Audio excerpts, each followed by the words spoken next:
নিজে জ্বর আসছে, ভালো মন্দ ডাক্তার খেতে বলেছে, স্ত্রী বলেছে আজকে তুমি ভালো কিছু নিয়ে এসো বাজার থেকে, ডাক্তার তোমাকে বলেছে ফল ফ্রুট খাইতে হবে। বাবা কি করছে? ভালো মন্দ কিছুই নিয়ে আসে নাই।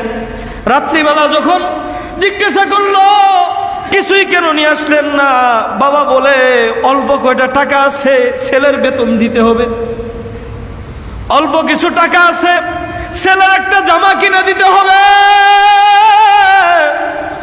অল্প কিছু টাকা আছে, ছেলের জন্য মেয়ের জন্য এটা করতে হবে। করছে কিনা?